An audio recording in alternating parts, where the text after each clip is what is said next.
차디찬 빗줄기가 장대처럼 쏟아지는 한양도성의 어두운 골목 끝에서 설량은 자신의 비단 치마가 진흙탕에 처박히는 줄도 모르고 거친 숨을 몰아쉬며 무릎을 꿇었다. 여인의 가늘고 고운 손가락이 닿은 곳에는 이미 생명의 온기가 다 꺼져가는 어린아이의 앙상한 가슴팍이 있었고, 아이의 입술은 보랏빛으로 변해 신음조차 내뱉지 못하는 참혹한 상태였다. 설량은 떨리는 손으로 아이의 코끝에 손을 가져다 대었으나 미세한 숨결조차 느껴지지 않자 눈앞이 캄캄해지며 심장이 터질 듯한 공포가 엄습해왔고, 그녀는 비명을 지르듯 아이의 이름을 불렀다. 주변의 행인들은 기녀의 복색을 한 여인이 오물 가득한 바닥에 주저앉아 거지 아이를 붙잡고 통곡하는 모습에 눈살을 찌푸리며 발걸음을 재촉했으나, 설량은 세상을 향한 그 어떤 시선보다도 지금 제 품 안에서 식어가는 이 작은 생명이 소중했다. 그녀는 급히 입고 있던 겉옷을 벗어 아이를 꽁꽁 싸맸으며 자신의 체온이라도 나누어 주려는 듯 아이를 가슴 깊숙이 끌어안고는 빗속을 뚫고 정처 없이 달리기 시작했다. 설량이 다다른 곳은 화려한 등불이 넘실거리는 청루의 뒷문이었고, 평소라면 가야금 소리와 웃음소리가 끊이지 않았을 그곳이 오늘따라 잔인하리만치 차갑게 느껴져 그녀는 젖은 몸을 가누며 문을 거세게 두드렸다. 안에서 투덜거리는 소리와 함께 문이 열리자마자 설량은 반쯤 정신이 나간 눈으로 아이를 내보이며 약을 구해달라 애원했으나 돌아온 것은 기방 행수의 서슬, 퍼런 호통과 매정한 외면뿐이었다.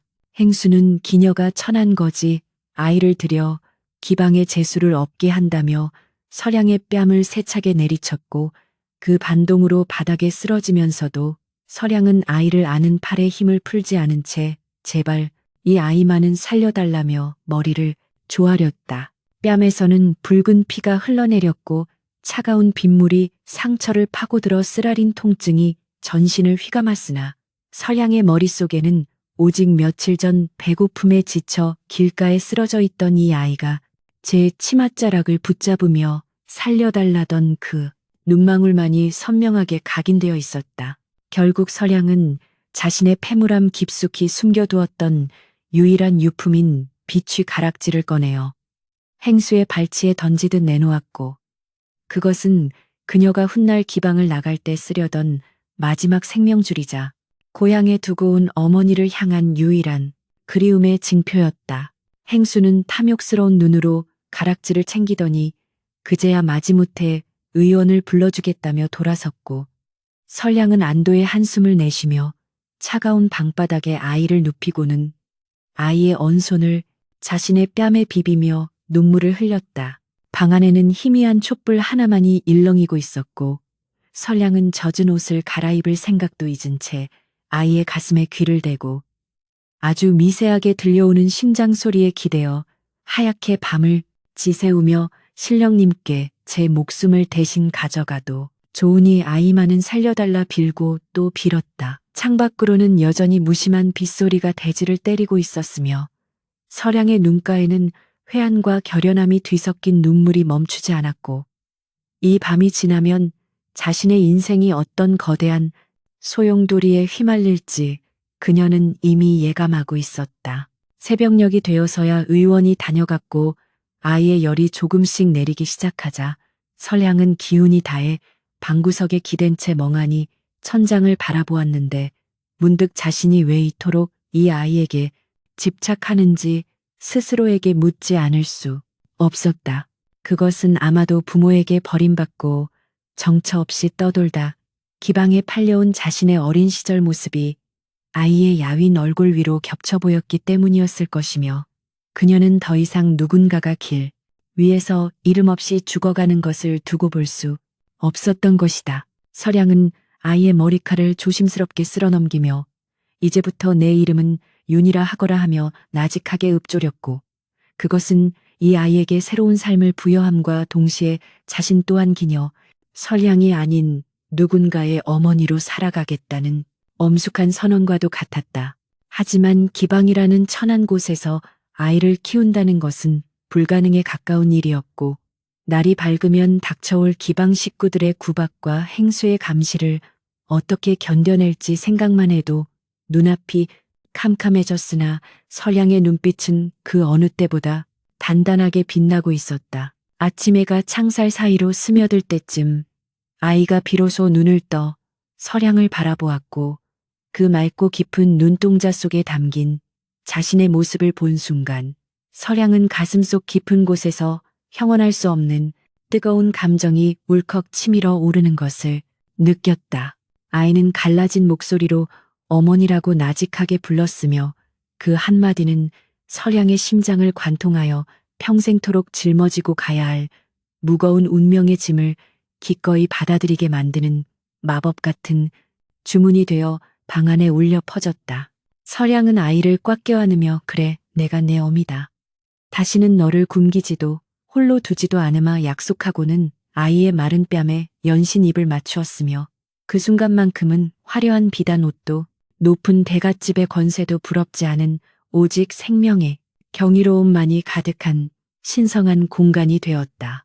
이제 그녀 앞에는 가시밭길보다 험난한 세월이 기다리고 있겠지만 설양은 아이의 손을 잡고 그 어떤 풍파가 닥쳐와도 결코 물러서지 않으리라 다짐하며 기방의 차가운 아침 공기를 가르며 일어섰다. 기방의 아침은 밤새 내린 빗줄기가 무색하리만큼 시끄러운 고함과 매질 소리로 시작되었으며 설양은 윤을 방 안쪽 깊숙한 병풍 뒤에 숨긴 채 행수의 서슬 퍼런 눈길을 온몸으로 받아내며 바닥을 기어야 했다.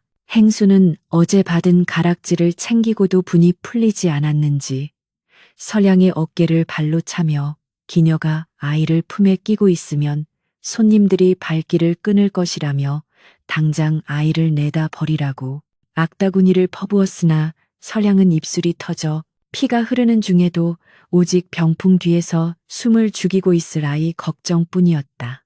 설양은 차가운 바닥에 머리를 짓겠으며 행수님, 제가 밤낮으로 일을 더 하겠사오니 제발 아이가 기운을 차릴 때까지만이라도 곁에 있게 해달라며 처절하게 굴종했고 그 비굴한 애원 끝에 결국 낮에는 온갖 파꾸니를 도맡아 하고 밤에는 손님을 맞이하는 가혹한 조건을 받아내고야 말았다. 손마디가 부어오르고 고운 피부가 거칠어지는 고된 노동 속에서도 설양은 손님들이 남긴 음식 찌꺼기를 몰래 수건에 싸서 품에 안고 돌아와 윤의 입에 넣어주며 아이가 조금씩 살이 오르는 것을 보며 남모를 기쁨의 눈시울을 붉혔다. 윤은 기방의 어두컴컴한 창고 한 구석에서 설양이 구해다 준 낡은 천자문을 손가락으로 짚어가며 글을 익혔고 설양은 밤마다 취객들의 주정을 받아내며 번 돈을 아끼고 아껴 등잔 기름과 종이를 사와 아이의 배움을 뒷바라지하는 고단한 삶을 이어갔다. 설양이 화려한 분칠을 하고 가야금을 타며 웃음을 팔 때에도 그녀의 마음은 언제나 차가운 골방에서 홀로 글을 읽고 있을 아이에게 향해 있었으며 행여나 아이가 들킬까봐 가슴을 졸이는 나날이 계속되었다.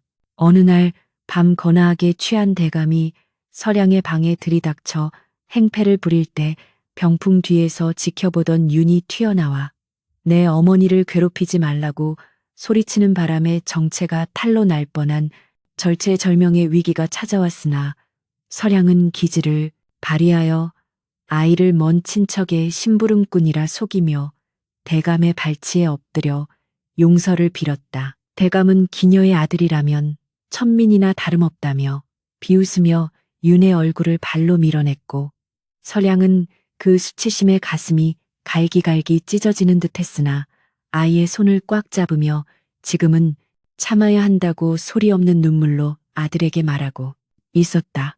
시간이 흘러 윤이 소년의 티를 벗고 제법 늠름한 자태를 갖추게 되자 기방 식구들의 시샘과 압박은 더욱 거세졌고 특히 설양의 미모를 시기하던 동료 기녀들은 윤이 글공부를 한다는 사실을 행수에게 밀고 하여 기방의 근간을 흔들려 획책했다. 행수는 설양의 방을 뒤엎어 윤이 아껴온 책들을 마당 한가운데서 불태웠으며 불길 속에서 재가 되어가는 글자들을 보며 윤은 주먹을 불끈 쥐고 피눈물을 흘렸고 설양은 그런 아들을 감싸 안으며 이 애미가 다시 4주 만에 머릿속에 든 글은 저 불길도 태우지 못한다며 통곡했다.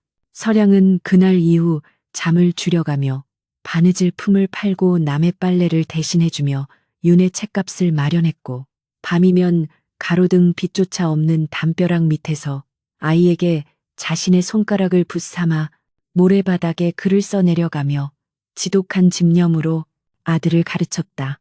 윤은 어머니의 헌신이 헛되지 않도록 밥 먹는 시간조차 아껴가며 학문에 매진했고 가끔 기방 담장 너머로 들려오는 선비들의 시음는 소리를 귀담아 들으며 자신의 처지를 비관하기보다 더 높은 곳을 향한 갈망을 키워나갔다.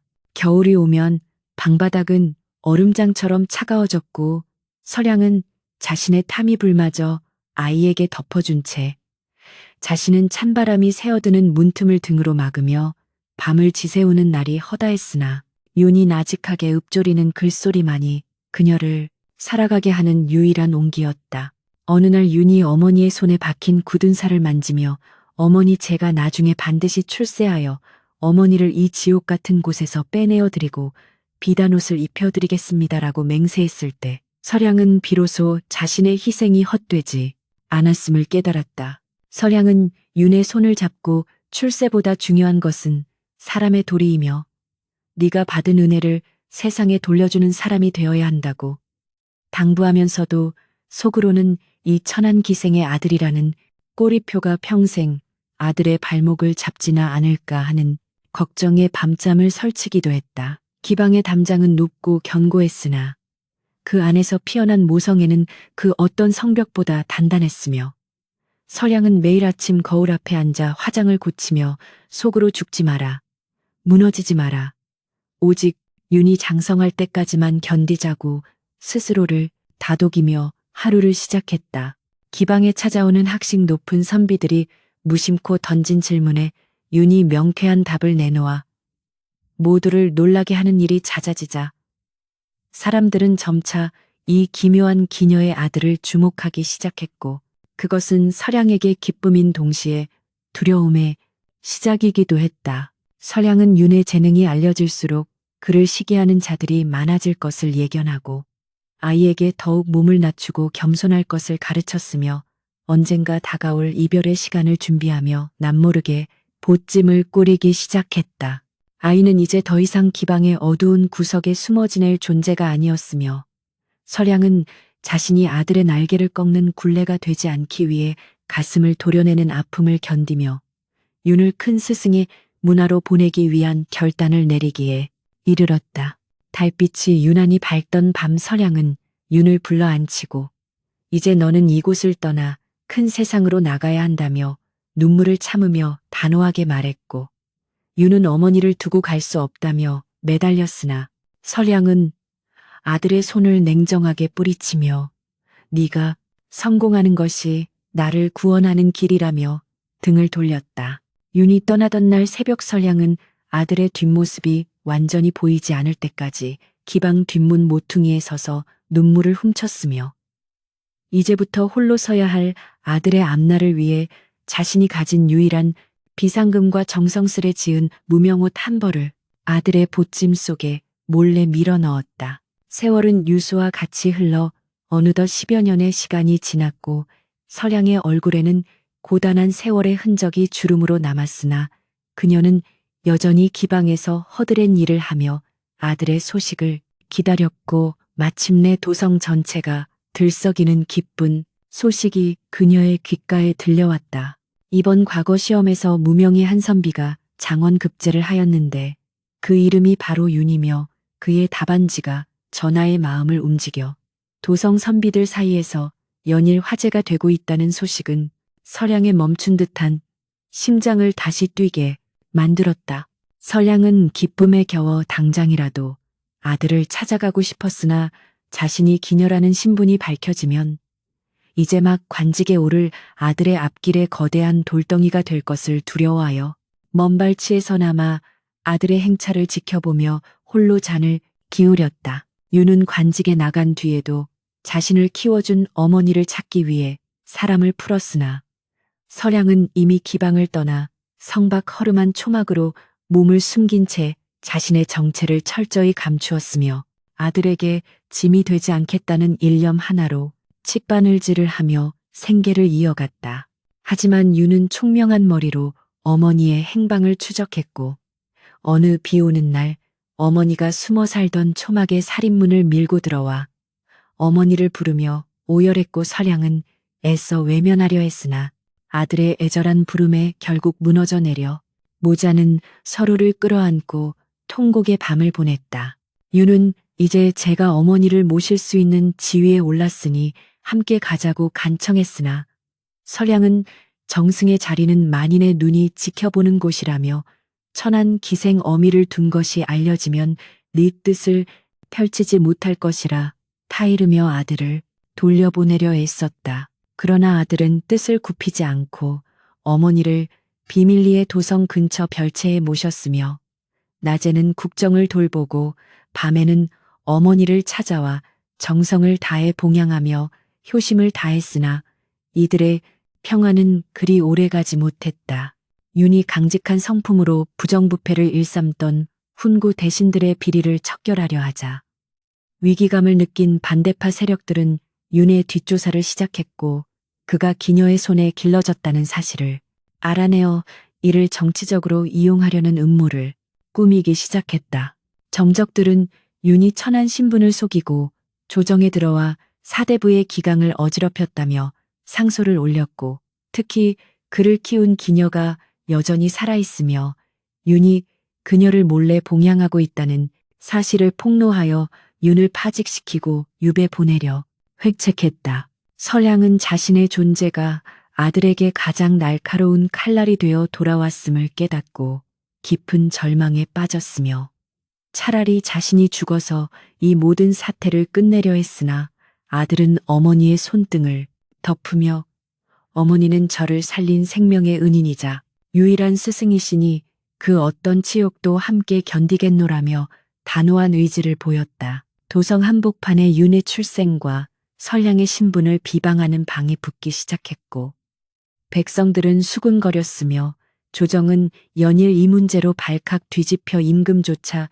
윤에게 해명을 요구하는 상황에 이르렀다. 설량은 아들을 지키기 위해 직접 정적들의 소굴로 찾아가 무릎을 꿇고 모든 죄는 저에게 있으니 아들만은 살려달라 애원했으나 탐욕에 눈이 먼 대신들은 그녀를 비웃으며 오히려 이를 증거 삼아 윤을 대역죄로 몰아가려 했다. 설량은 그들의 비열한 웃음 속에서 평생을 기녀로 살며 겪었던 멸시보다 더 큰 분노를 느꼈고 이제는 도망치는 대신 정면으로 맞서 아들의 명예를 지키기로 결심하며 차분하게 마음을 가다듬었다. 그녀는 아들이 배운 학문과 도리가 결코 신분에서 나오는 것이 아니라 사람의 진심에서 나오는 것임을 세상에 증명하고 싶었고 자신이 비록 천한 몸일지언정 아들을 향한 사랑만큼은 그 어떤 사대부 가문의 법도보다 고귀하다는 사실을 가슴에 새겼다.